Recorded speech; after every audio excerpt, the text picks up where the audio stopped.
decided to mix things up a little bit for Sarah's beer blog this week. We're at Schilling Cider. Yes, cider! I'm excited to see what it's all about. Let's go inside.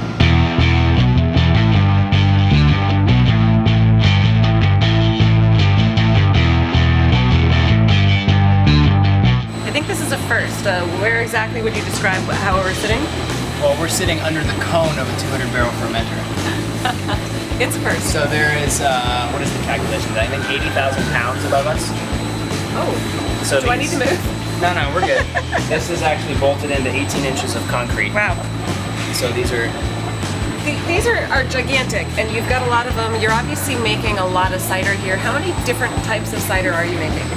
Well, so we have 6 can packages, and then we have 5 that we do in 22-ounce bottles, but 4 of those are a seasonal rotator, so only 1 per season, obviously. And then we do all sorts of crazy stuff that are keg only. Okay. So that's really where we're going to do the more experimental varieties, and then we're starting to bottle a few of those here and there. So we're actually going to bottle one of our sour ciders in a couple weeks. Interesting. So now, is that because the sour beer thing is popular, or because some apples are sour by nature? No, it's actually because it takes 2 years to make it. Oh, wow. We make. So we've actually been, we brought that over from our old facility, and we've been fermenting that and letting it age, like I said, about 2 years. So it just takes a while to make those. So we haven't had any to release yet. Now, what about just the regular cider, the gold that you have, or like the pomegranate one that we're drinking? How long do those normally take? Well, so those will vary a little bit depending on the recipe. That's what we're making, but generally it's anywhere between a week and a half to a month. Again, depending on the apple blend and of course the aging process for individual recipes. And where do you get your apples from? So all of our apples are from the Yakima Valley, so all Washington grown, of course. We buy pretty much everything that we can get in state from Washington. Of course, like the pomegranates for this come from California, but for the most part we keep it as local as we possibly can. That's neat. And I've noticed on my glass at least, so there's where to go. So you got a slogan. Yeah. I'll talk about my backside.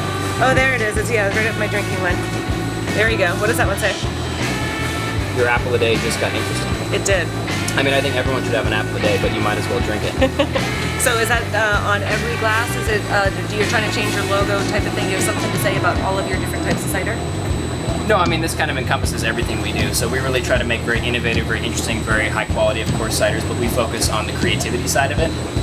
And so that's kind of captures what we want to do, is really make something somewhat normal into extraordinary, right? So from up here we can see most of the equipment. So right down there is our centrifuge, so we use that for filtration. This technology is what normally a brewer would use, but we love it because you can actually dial in the amount of clarity you want. Most cider is filtered with wine technology, and with wine technology it's either filtered or not. And this actually allows you to do, every single cider has a different level of filtration, so you can really match the color and the clarity of the cider with the style and flavor that you're going for. And this over here is our craftier lineup, so these are the higher alcohol ones. So we've got our oak aged, which is a double oak cider on American oak. This is our dry hop cider, so it's made with an English ale strain and then finished with CTZ hops.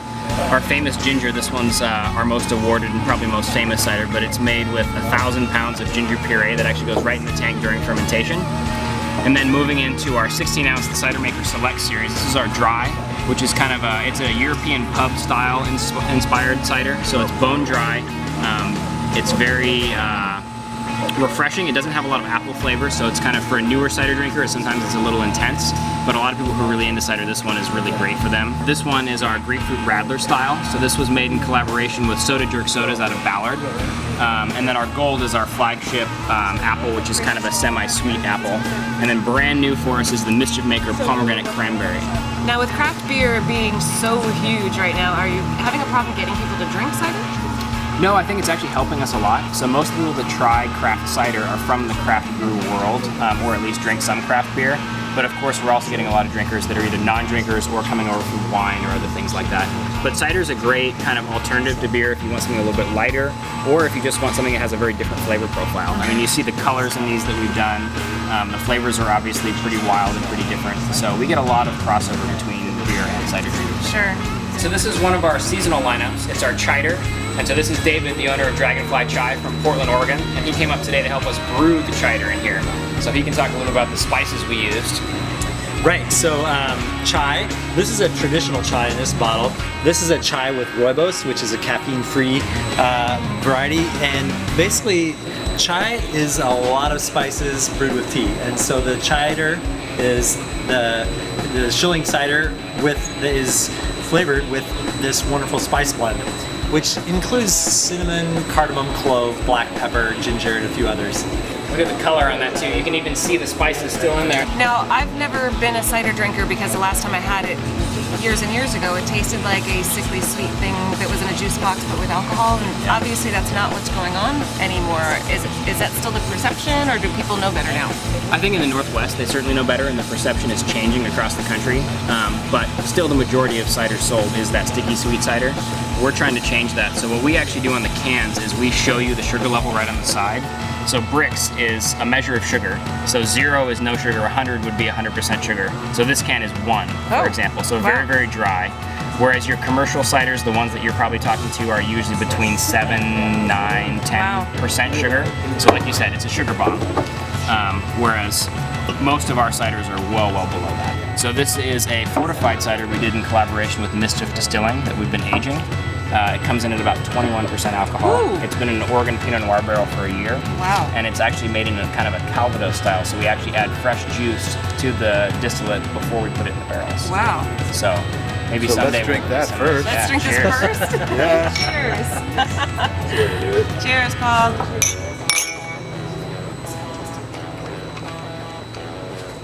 Yeah, it's the only cider we have that has legs.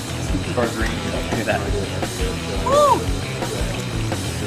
Wow. So if you're a bourbon or a scotch kind of person, I mean, the taste is great. Yeah. It is great, but maybe I should say goodbye. I'm not leaving, but I'm going to say goodbye. well, thanks for coming.